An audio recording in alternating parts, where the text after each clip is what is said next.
പ്രിയമുള്ളവരെ നമസ്കാരം. സമീപനത്തിന്റെ ഏറ്റവും പുതിയൊരു എപ്പിസോഡിലേക്ക് നിങ്ങൾക്ക് ഏവർക്കും സ്വാഗതം. സാമ്പത്തിക അച്ചടക്കത്തിലെ ഏറ്റവും പ്രധാനപ്പെട്ട ഒരു വിഷയത്തിലൂടെ, ഒരു സബ്ജക്റ്റിലൂടെയാണ് നാം കടന്നുപോയിക്കൊണ്ടിരിക്കുന്നത്. എങ്ങനെ സമ്പാദിക്കണം എന്നതിനെ കുറിച്ച് കഴിഞ്ഞ വീഡിയോയിൽ ഞാൻ കൃത്യമായിട്ട് നിങ്ങളുമായിട്ട് സംവദിച്ചിട്ടുണ്ട്.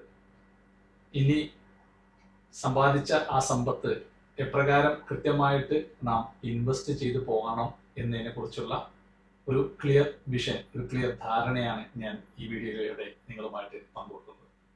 വിഷയത്തിലേക്ക് കടക്കുന്നതിന് മുമ്പ് നിങ്ങൾ ആദ്യമായിട്ടാണ് ഈ ചാനലിൽ ഒരു വീഡിയോ കാണുന്നതെങ്കിൽ ദയവായിട്ട് ചാനൽ സബ്സ്ക്രൈബ് ചെയ്യുക. പ്രിയമുള്ളവരെ, കഴിഞ്ഞ വീഡിയോയിൽ പറഞ്ഞതുപോലെ ഒരു സാമ്പത്തിക അച്ചടക്കമുള്ള ഒരു ജീവിതത്തിലേക്ക്, സാമ്പത്തിക ഭദ്രതയുള്ള ഒരു ജീവിതത്തിലേക്ക്, ഫൈനാൻഷ്യൽ ഫ്രീഡം നേടിയ ഒരു ജീവിതത്തിലേക്ക് നാം എത്തണമെങ്കിൽ ഇത് ഏറ്റവും പ്രധാനപ്പെട്ട ഒരു കാര്യം, കിട്ടുന്ന വരുമാനത്തിൽ നിന്നും ഒരു നിശ്ചിത എമൗണ്ട്, പ്രത്യേകിച്ച് എടുത്തു പറയുകയാണെങ്കിൽ ഒരു 20% മാറ്റിവെക്കാനുള്ള ഒരു തീരുമാനം എടുക്കുക എന്നുള്ളത് തന്നെയാണ്. ആ തീരുമാനം എടുത്തതിന് ശേഷം അത് കൃത്യമായിട്ട് ഒരു പ്രോപ്പറായിട്ടുള്ള, ഏറ്റവും ട്രസ്റ്റബിൾ ആയിട്ടുള്ള ഒരു സ്ഥലത്ത് നിക്ഷേപിക്കുക എന്നുള്ളതാണ്. ആ നിക്ഷേപം കൃത്യമായിട്ട് ഒരു ലോങ് ടൈമിൽ ഒരു 10-15 വർഷം മുന്നോട്ട് കൊണ്ടുപോയാൽ തന്നെ നിങ്ങൾക്ക് തീർച്ചയായിട്ടും ഒരു ഫൈനാൻഷ്യൽ ഫ്രീഡമുള്ള ആളായി മാറാൻ സാധിക്കുമെന്നുള്ളത് ചരിത്രം സാക്ഷിയാണ്. അതുകൊണ്ട് തന്നെ ഇതിലെ ഏറ്റവും പ്രധാനപ്പെട്ട ഒരു കാര്യം മാറ്റിവെക്കാനുള്ള, നീക്കിവെക്കാനുള്ള ഒരു മനസ്സ് ഉണ്ടാക്കിയെടുക്കുക എന്നുള്ളതാണ്. രണ്ടാമതായിട്ട് ശ്രദ്ധിക്കേണ്ട ഏറ്റവും പ്രധാനപ്പെട്ട ഒരു കാര്യം, നമ്മുടെ ജീവിതത്തിൽ പ്രൊഫഷണലായിട്ട് ജോലി ചെയ്യുന്ന ആളുകളാണെങ്കിൽ കൂടുതൽ വളർച്ച ഉണ്ടാക്കിയെടുക്കാൻ ശ്രമിക്കുക. അതല്ല, ചെറുകിട തൊഴിലുകൾ ചെയ്യുന്ന ആളുകളാണെങ്കിൽ അതിലും കുറച്ച് വളർച്ച ഉണ്ടാക്കിയെടുക്കാൻ നോക്കുക. അങ്ങനെ എല്ലാ വർഷവും എന്തെങ്കിലും ഒരു ഇമ്പ്രൂവ്മെന്റ് നമ്മുടെ വരുമാനത്തിൽ ഉണ്ടാക്കിയെടുക്കാൻ ശ്രമിക്കുക എന്നുള്ളതാണ്. അത്തരത്തിൽ ഇമ്പ്രൂവ്മെന്റ് അല്ലെങ്കിൽ സാലറി ഇൻക്രിമെന്റ് കിട്ടുമ്പോൾ ആ കിട്ടുന്ന ഇൻക്രിമെന്റിന്റെ ഒരു 50% കൂടി നമ്മൾ കൃത്യമായിട്ട് ഇൻവെസ്റ്റ് ചെയ്യുക എന്നുള്ളതാണ്. അപ്പോൾ നിങ്ങൾ ചോദിക്കും, എവിടെയാണ് നാം ഇൻവെസ്റ്റ്മെന്റ് ചെയ്യേണ്ടത് എന്നുള്ളത്. ഒരു തുടക്കക്കാരന് എപ്പോഴും റെക്കമെൻഡബിൾ ആയിട്ടുള്ള ഒരു കാര്യം ഇന്ത്യയിലെ മ്യൂച്വൽ ഫണ്ടുകളാണ്. മ്യൂച്വൽ ഫണ്ടുകളെ കുറിച്ച് പഠിക്കാൻ പറ്റുന്ന ഒരുപാട് വീഡിയോകൾ ഞാൻ ഈ ചാനലിൽ തന്നെ ഇതിനു മുമ്പ് പറഞ്ഞിട്ടുണ്ട്. അത്തരം വീഡിയോകൾ കാണാൻ ശ്രമിക്കുക. മ്യൂച്വൽ ഫണ്ട് എന്ന് പറയുമ്പോൾ ആ മ്യൂച്വൽ ഫണ്ടിൽ തന്നെയാണ് ഒരു തുടക്കക്കാരൻ, ഒരു ഇൻവെസ്റ്ററായിട്ട് കടന്നു വരേണ്ടത്. അപ്പോൾ മ്യൂച്വൽ ഫണ്ടിൽ നിങ്ങൾക്ക് പല മ്യൂച്വൽ ഫണ്ടുകളുണ്ട്. അതുപോലെ തന്നെ ശരിയായ മ്യൂച്വൽ ഫണ്ടുകളുണ്ട്. അതായത് ഇസ്ലാമിക് പ്രിൻസിപ്പിൾസ് മാനദണ്ഡമാക്കി മുന്നോട്ട് പോകുന്ന മ്യൂച്വൽ ഫണ്ടുകളുണ്ട്. അതല്ല, നോൺ ശരിയായിട്ടുള്ള മ്യൂച്വൽ ഫണ്ടുകളുണ്ട്. അപ്പോൾ ഏതാണോ നിങ്ങൾക്ക് ആപ്റ്റ് ആയിട്ടുള്ളത് അത്തരം മ്യൂച്വൽ ഫണ്ടുകളുമായിട്ട് നിങ്ങൾ മുന്നോട്ട് പോവുക. കൃത്യമായിട്ട് മാസാമാസം ഒരു നിശ്ചിത എമൗണ്ട് അതിൽ ഇൻവെസ്റ്റ് ചെയ്ത് പോവുക. അതിലൂടെ ലോങ് ടൈമിൽ നിങ്ങളൊരു ഫൈനാൻഷ്യൽ ഫ്രീഡം നേടിയ ആളായിട്ട് മാറുക തന്നെ ചെയ്യും. ഒരു തുടക്കക്കാരൻ എപ്പോഴും മ്യൂച്വൽ ഫണ്ടിലേക്ക് കടക്കുമ്പോൾ നമ്മുടെ ഒരു പെൻഷൻ പ്ലാൻ എന്ന നിലക്കാണ് അതിലേക്ക് കിടക്കേണ്ടത്.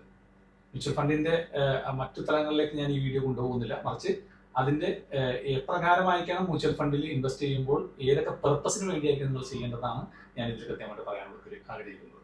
അപ്പോൾ നമ്മളൊരു പെൻഷൻ പ്ലാൻ, ഇപ്പോൾ എക്സാമ്പിൾ പറഞ്ഞാൽ നമുക്കൊരു 50-60 വയസ്സൊക്കെ കഴിഞ്ഞ് കഴിഞ്ഞാൽ നമുക്ക് ജോലി, പിന്നെ നമ്മൾ റിട്ടയർമെന്റ് ആവും, അല്ലെങ്കിൽ സ്വയം തൊഴിൽ ചെയ്യാൻ പറ്റാത്തൊരവസ്ഥയിൽ ഉള്ള ഒരു എന്താ പറയുക, റിട്ടയർമെന്റ് ലൈഫ് മുന്നോട്ട് കൊണ്ടുപോകാൻ ആഗ്രഹിക്കുന്ന ഒരു കാലഘട്ടം വരുമ്പോൾ, അപ്പോൾ നമ്മുടെ മക്കളെ ആശ്രയിക്കാതെ, അതുപോലെ തന്നെ മറ്റു വരുമാനങ്ങളൊന്നും ഇല്ലെങ്കിൽ, മറ്റു ഗവൺമെന്റ് ജോലികളോ പെൻഷനോ ഒന്നും ഇല്ലെങ്കിൽ, നമുക്കൊരു മ്യൂച്വൽ ഫണ്ടിൽ പ്രോപ്പറായിട്ട് 10-15 വർഷം ഒരു നിശ്ചിത എമൗണ്ട് ഇൻവെസ്റ്റ് ചെയ്താൽ നമുക്ക് ആ ഒരു പെൻഷൻ ടൈമിൽ കൃത്യമായിട്ട് നമുക്ക് മാസാമാസം ഒരു എമൗണ്ട് എടുത്ത് ജീവിച്ച് മുന്നോട്ട് കൊണ്ടുപോകാൻ പറ്റും എന്നുള്ളതാണ്. അതുകൊണ്ട് അതാണ് നമ്മുടെ ആദ്യത്തെ ഒരു പർപ്പസായിട്ട് നമ്മൾ എപ്പോഴും ചെയ്യുന്നത്. പിന്നെ ചെറുപ്പക്കാരൊക്കെ ആണെങ്കിൽ സ്വാഭാവികമായിട്ടും ഒരു കല്യാണം കഴിഞ്ഞിട്ടുള്ളൂ, റീസെന്റ് ആയിട്ടുള്ളൂ, മക്കളൊക്കെ ജനിച്ചു തുടങ്ങിയിട്ടുള്ളൂ, മക്കൾ ചെറിയ പ്രായമാണെങ്കിൽ അവരുടെ ഒരു ഹയർ എഡ്യൂക്കേഷന് വേണ്ടി, അവരുടെ ഒരു മാരേജ് പർപ്പസ് വേണ്ടി, അതല്ലെങ്കിൽ അവരുടെ പിന്നെ അവർക്കൊരു വീട് വെക്കാൻ വേണ്ടി, അങ്ങനെ പല പർപ്പസിന് വേണ്ടി, ഡിഫറെന്റ് പർപ്പസിന് വേണ്ടി നമുക്ക് എന്ത് ചെയ്യാം, മ്യൂച്വൽ ഫണ്ടിൽ സെപ്പറേറ്റ് പിന്നെ പോളിസികൾ ഉണ്ടാക്കിയിട്ട് നമുക്ക് ഇൻവെസ്റ്റ് ചെയ്യാനുള്ള ഓപ്ഷൻസുകളുണ്ട് എന്നുള്ളതാണ്. ഒരു തുടക്കക്കാരൻ എപ്പോഴും മ്യൂച്വൽ ഫണ്ടിൽ സ്റ്റാർട്ട് ചെയ്യുക, ഒരു പെൻഷൻ പ്ലാനായിട്ട് സ്റ്റാർട്ട് ചെയ്യുക, പിന്നീട് അത് വികസിപ്പിച്ച് വ്യത്യസ്ത മേഖലയിലേക്ക് കൊണ്ടുപോകാൻ നോക്കുക. രണ്ടാമത് നമുക്ക് ശ്രദ്ധിക്കാൻ പറ്റുന്ന, ഇൻവെസ്റ്റ് ചെയ്യാൻ പറ്റുന്ന ഒരു ഓപ്ഷൻ, സ്വാഭാവികമായിട്ടും നിങ്ങൾ മ്യൂച്വൽ ഫണ്ടിലേക്ക് വരുമ്പോൾ നിങ്ങൾ സ്റ്റോക്ക് മാർക്കറ്റിനെ കുറിച്ച് പഠിക്കും, എന്താണ് കമ്പനിയുടെ ഷെയറുകൾ എന്ന് പഠിക്കുന്നു, അതിന്റെ പ്രൊസീജിയറുകൾ പഠിക്കുന്നു, കൂടുതൽ നിങ്ങൾ ഓട്ടോമാറ്റിക്കലി അതിലേക്ക് വരും. അങ്ങനെ വരുമ്പോൾ നിങ്ങൾക്ക് കുറച്ച് കാര്യങ്ങളെ കുറിച്ചൊക്കെ പഠിച്ച് മനസ്സിലാക്കി കഴിയുമ്പോൾ പിന്നെ നിങ്ങൾക്ക് കടക്കാൻ പറ്റുന്ന അടുത്ത ഓപ്ഷനാണ് നിങ്ങൾക്ക് സ്റ്റോക്കുകൾ നേരിട്ട് വാങ്ങാം. മ്യൂച്വൽ ഫണ്ട് എന്ന് പറയുമ്പോൾ ഒരു ഒരു പിന്നെ ഫണ്ട് മാനേജർക്ക് നമ്മൾ പൈസ കൊടുക്കുന്നു, അവര് പഠിച്ചതിന് ശേഷം വ്യത്യസ്ത സ്റ്റോക്കുകളിൽ ഇൻവെസ്റ്റ് ചെയ്ത് ലാഭം നമുക്ക് ഉണ്ടാക്കി തരുന്നതാണ് മ്യൂച്വൽ ഫണ്ട്. ഇവിടെ അതല്ലാതെ നിങ്ങൾക്ക് നേരിട്ട് ഇവരുടെ ഫണ്ട് മാനേജേഴ്സ് അല്ലാതെ മ്യൂച്വൽ ഫണ്ട് വഴി അല്ലാതെ നേരിട്ട് സ്റ്റോക്കുകൾ വാങ്ങാനുള്ള ഓപ്ഷൻസ് ഉണ്ട്. അതാണ് സ്റ്റോക്ക് മാർക്കറ്റിൽ ഇൻവെസ്റ്റ് ചെയ്യാനുള്ള ഓപ്ഷൻസ് ഉണ്ട്. നമുക്ക് ഡയറക്റ്റ് സ്റ്റോക്ക് പർച്ചേസ് ചെയ്യാനുള്ള ഓപ്ഷൻസ് ഉണ്ട്. അതിലേക്കും പതിയെ കടക്കാൻ നോക്കാം. പിന്നെ നിങ്ങൾക്ക് ഗോൾഡിൽ ഇൻവെസ്റ്റ് ചെയ്യാം. ഗോൾഡ് പീസിലൊക്കെ നിങ്ങൾക്ക് ഇൻവെസ്റ്റ് ചെയ്യാം. സ്വാഭാവികമായിട്ടും ലോങ് ടൈമിൽ ഗോൾഡ് പീസൊക്കെ നല്ല റിട്ടേൺ തന്നിട്ടുണ്ട്, നിങ്ങൾക്ക് എല്ലാവർക്കും അറിയാവുന്നതാണ്. അതുപോലെ തന്നെ സിൽവറിൽ നിങ്ങൾക്ക് ഇൻവെസ്റ്റ് ചെയ്യാം, സിൽവർ പീസിൽ ഇൻവെസ്റ്റ് ചെയ്യാം, അതും നല്ല റിട്ടേൺ നിങ്ങൾക്ക് തരും. അതുപോലെ തന്നെ നിങ്ങൾക്ക് റിയൽ എസ്റ്റേറ്റിൽ നിങ്ങൾക്ക് ഇൻവെസ്റ്റ് ചെയ്യാം. റിയൽ എസ്റ്റേറ്റ് എന്ന് പറയുമ്പോൾ സ്വന്തമായിട്ട് പ്രോപ്പർട്ടി വാങ്ങാൻ താല്പര്യമുള്ള ആളുകൾക്ക് ഏറ്റവും കൂടുതൽ മാർക്കറ്റിൽ ഡിമാൻഡുള്ള ദുബായ് പോലെയുള്ള സ്ഥലങ്ങളിൽ നല്ല അപ്പാർട്ട്മെന്റുകളോ വില്ലകളോ ഒക്കെ നിങ്ങൾക്ക് വാങ്ങാം. നല്ല ഫണ്ടുള്ള ആളുകൾക്ക്, ഇന്നതല്ല സാധാരണക്കാർക്കാണെങ്കിൽ നാട്ടിൽ തന്നെ real estate REITs, real estate investment trust ഉണ്ട്. അപ്പൊ അതിൽ നമുക്ക് ഷെയർ പോലെ നമുക്ക് റിയൽ എസ്റ്റേറ്റിന് ഒരു പ്രത്യേക ഷെയർ വാങ്ങാം.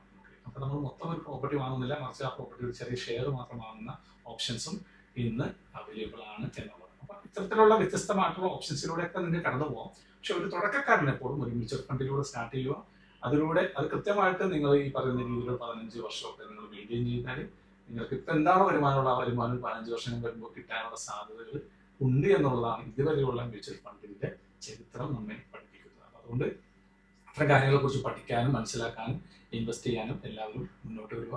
മറ്റൊരു വിഷയവുമായിട്ട് ഞാൻ അടുത്ത ആഴ്ച എത്തുന്നതായിരിക്കും. നന്ദി, നമസ്കാരം.